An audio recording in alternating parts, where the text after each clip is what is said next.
আসসালামু আলাইকুম গাইস, আশা করতেছি আপনারা সবাই ভালো আছেন। ইনশাআল্লাহ আপনাদের দোয়ায় এবং আল্লাহ পাকের রহমতে আমিও ভালো আছি। তো ভাতিজাকে নিয়ে মাছ মারতে চলে আসলাম। তো এখানে দেখতেই পারতেছেন কি পরিমাণে পানি আছে।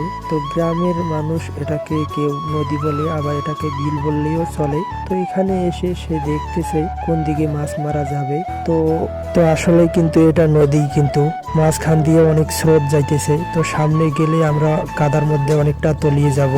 তো ভাতিজা এইদিকে একটা জায়গা ধরেই ফেললো। তো আশা করতেছি আলহামদুলিল্লাহ এখানে ভালোই মাছ পাবো। তো আপনাদের কাছে একটাই অনুরোধ, ভিডিওটা শেষ পর্যন্ত দেখার অনুরোধ রইল। তো এই ভিডিওর মধ্যে আমরা যা যা করি বা কিভাবে মাছ ধরতেছি সম্পূর্ণ এই ভিডিওটার মধ্যে তুলে ধরা হবে। তো গ্রামগঞ্জের ভিডিওগুলো দেখলে আসলে অনেকটাই ভালো লাগে। আশা করতেছি ইনশাআল্লাহ আপনাদেরও অনেক ভালো লাগবে।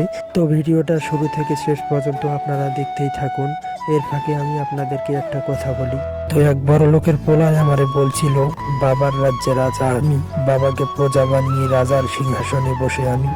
তো বলি কি বাবা, বাবার রাজ্যে রাজা হয়ে না থেকে বাবার রাজ্যে প্রজা হয়ে থাকাটা কতটা যে আনন্দদায়ক বিষয়, এটা তুমি কিভাবে বুঝবে বাবা? তো এটা শুধু মধ্যবিত্ত পরিবারের সন্তানরাই বুঝবে, তুমি বুঝবা না।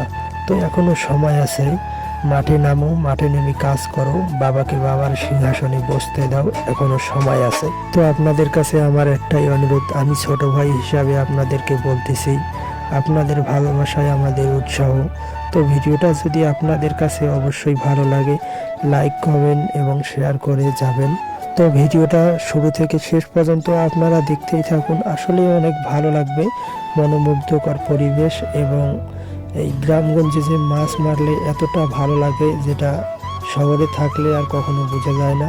আসলে গ্রামে আসলেই যে একটা অন্যরকম শান্তি লাগে, সেটা গ্রামে না আসলে কখনোই বোঝা যায় না। তাই আপনারা সবসময় গ্রামকে ভালোবাসার চেষ্টা করবেন।